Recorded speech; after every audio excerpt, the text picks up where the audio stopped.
You may be tempted to associate Gothic architecture with drab, gloomy, somewhat scary buildings, but the reality is that during the Renaissance, Gothic architecture was labeled as unsophisticated and barbaric, while classical architecture was lifted onto a pedestal. The reason we even call it Gothic is because Renaissance architects likened the replacement of classical architecture with the fall of the Roman Empire. In reality, the people called the Goths had little to do with the development of anything called Gothic. The term was solely used to demean the style's legitimacy. In reality, Gothic architecture was a highly ornate style that celebrated the craftspeople that contributed to a building. It placed heavy emphasis on verticality to invoke a sense of awe, and it pushed the limits of the technology of the time. True Gothic architecture is airy, full of light, and while the material selection wasn't very broad at the time, made use of glasswork to provide color in the structures. The Gothic style saw a resurgence in the 1800s with the Gothic Revival style, which lasted all the way into the early 1900s. However, the Gothic Revival style is at a different time period and was in a time with different technology, so I'll be touching on that in a separate video. So, compared to classical architecture and similar styles that used a round arch, Gothic architecture made use of a pointed arch, which is a lot easier to approximate the bigger you make it.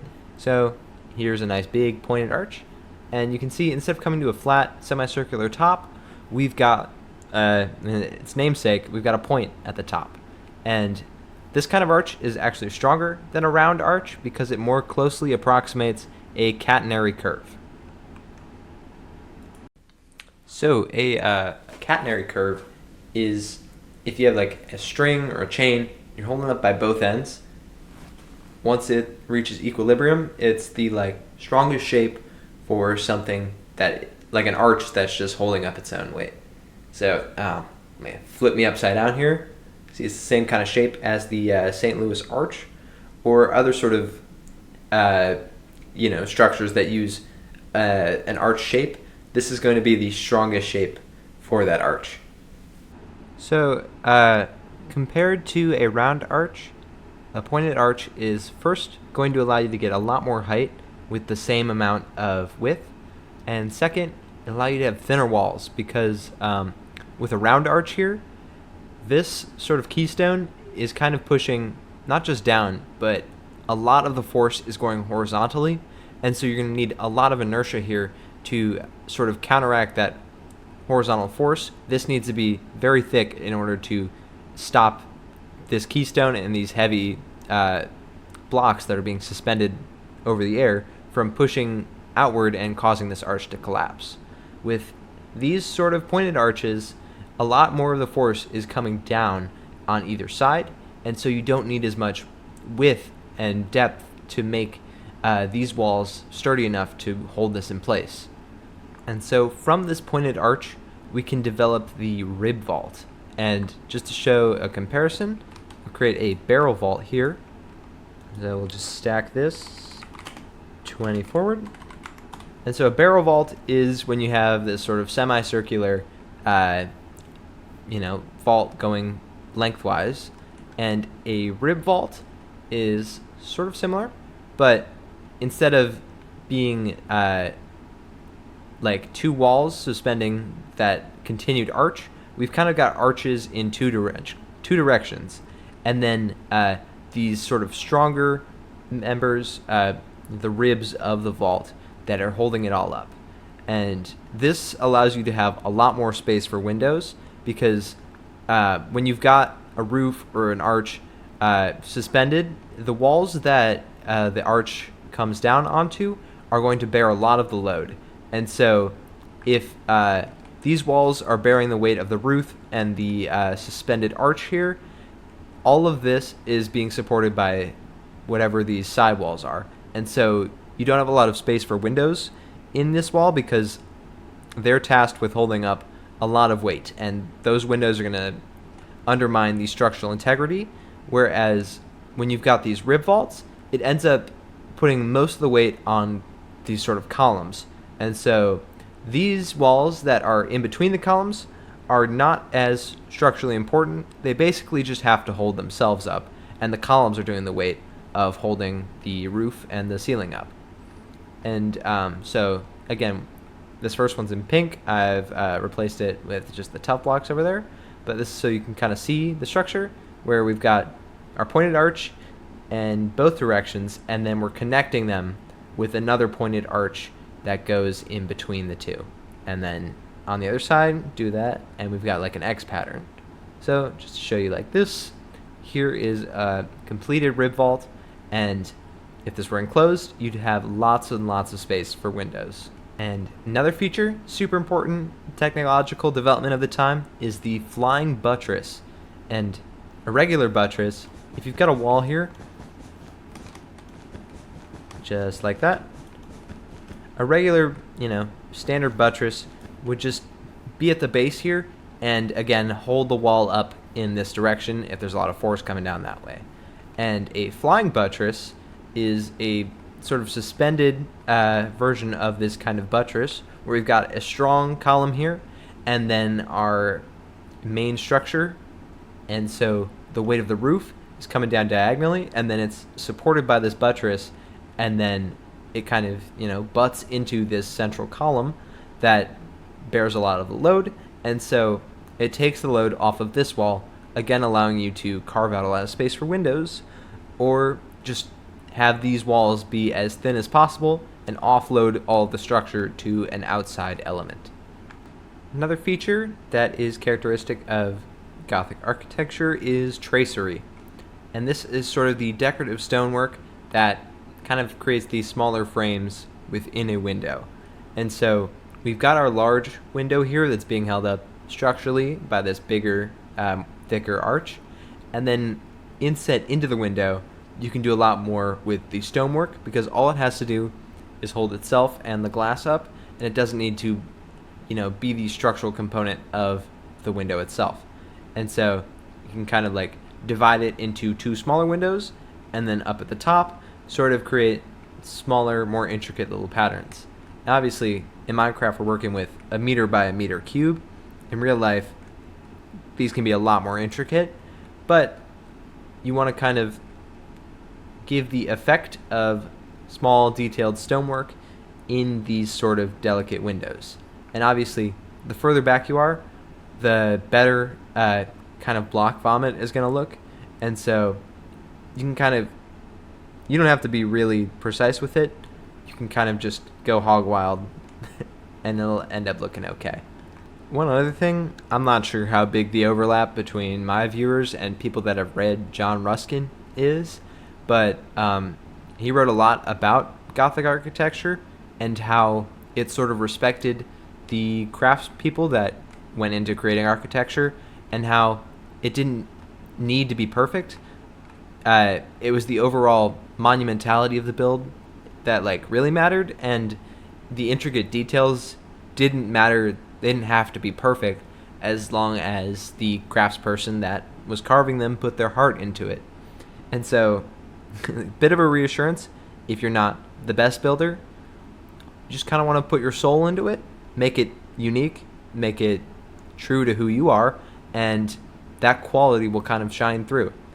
It might not be, Instagram viral, but it is kind of representative of who you are and what kind of builder you are.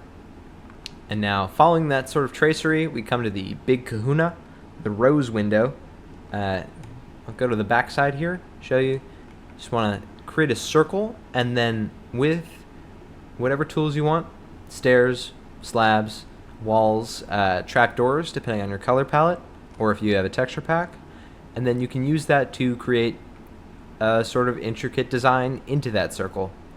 And I like to do at least split it up into quadrants, so you're really only designing a quarter of this circle, and then you can kind of mirror it and then flip it to fill out the whole pattern.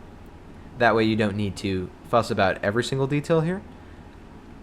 But just by having a healthy mix of stairs, especially, and slabs and walls, you can kind of segment off different parts of the circle here, and then behind that just fill it in with different colors of stained glass. I've kept the repetition here, so each quarter is symmetrical, and then it's symmetrical top and bottom too.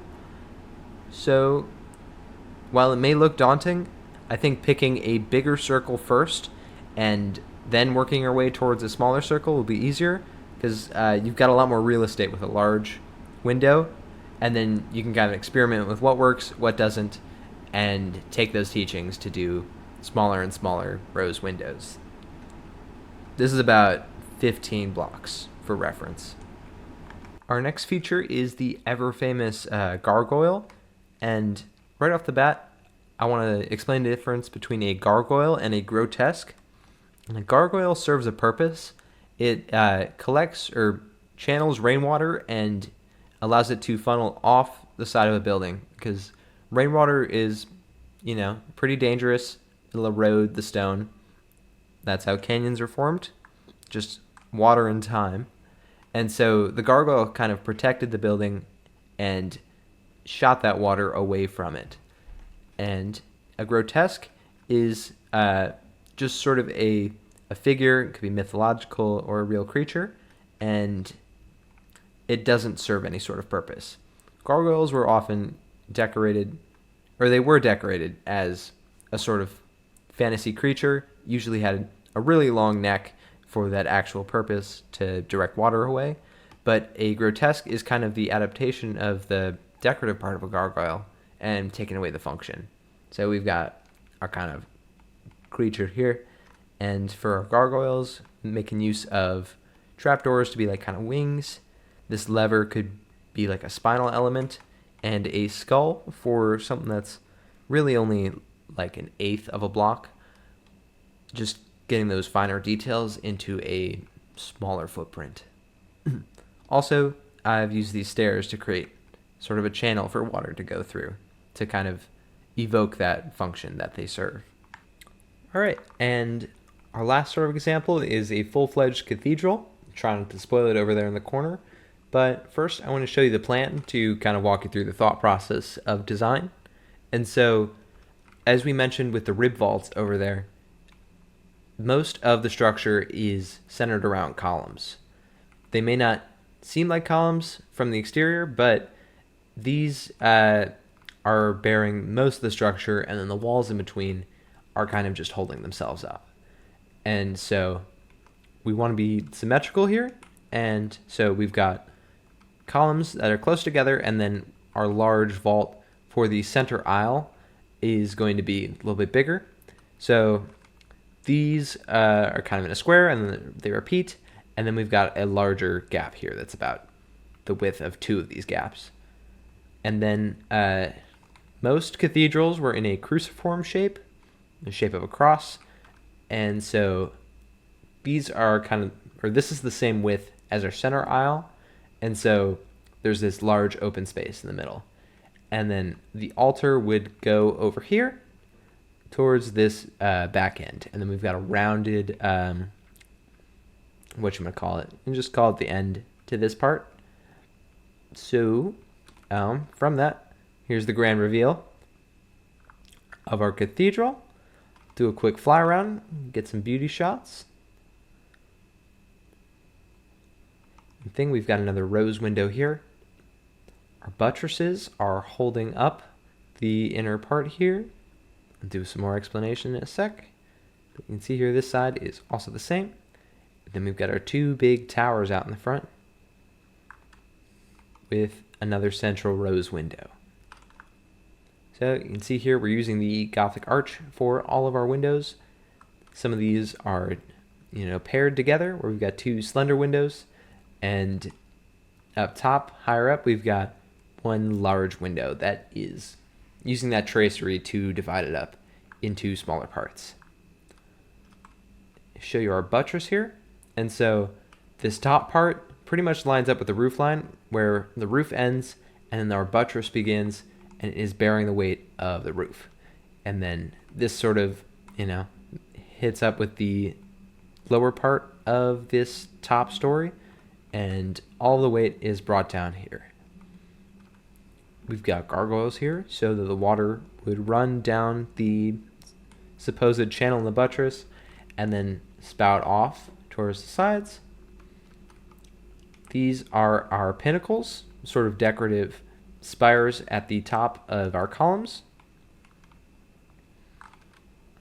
Get you some close-up detail of our rose window here.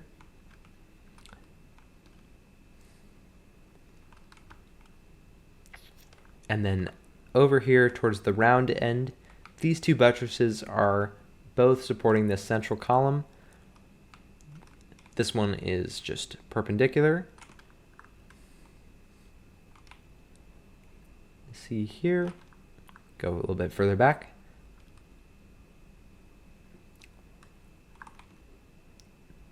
And we've kind of mimicked the front facade here, minus the towers on either end of this cross section.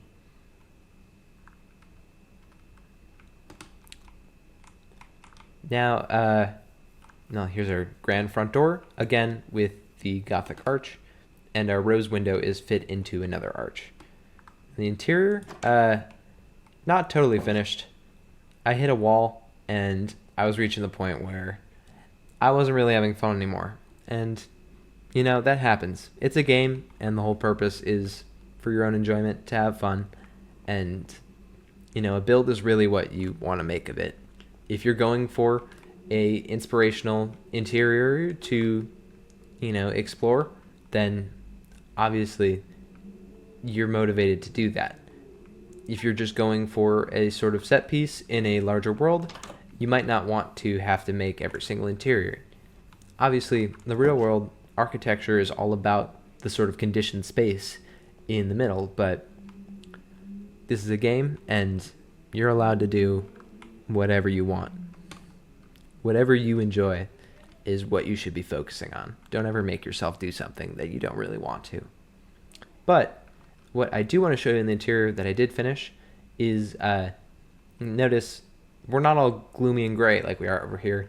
I've used granite and white terracotta to create a sort of warmer interior. Our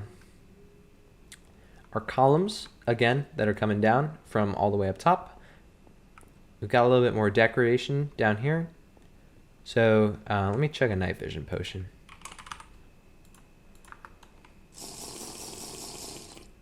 You can see here we're using walls to sort of round off these columns and make them more decorative. Again, we've got our rib vaults here, both here and up top.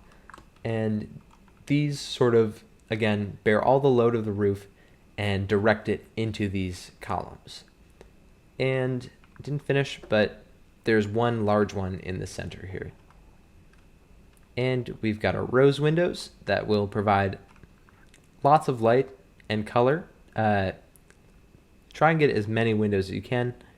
We've got kind of a repetitive pattern, which makes it really easy to have a sort of sequence of windows that will bring natural light. And the lighting mechanics aren't great in the base game, but in real life, you'll have a lot of natural light streaming through these windows that you can then supplement with artificial light. All right, so that's the cathedral. I mean, Gothic architecture really pushes stone to its limits. And thinking about the time frame of this, most of this is pre-Renaissance. So, you know, before we have steel and these stronger tensile elements that are able to create large vaults without a lot of effort, like, this is what we were able to do. And, you know, create these sort of monumental, very open spaces with basically just stone. They're honestly like real marvels of engineering. And, you know, part of that's been lost. We don't need as many craftspeople as we did back in the day. But part of it's just, you know, what makes architecture and human development so special. Thank you guys so much for watching. Special thank you to everyone that voted in the poll to select this style as my next tutorial. If you enjoyed the video, please drop a like and subscribe. It helps me out a ton. And I'll see you guys in the next one.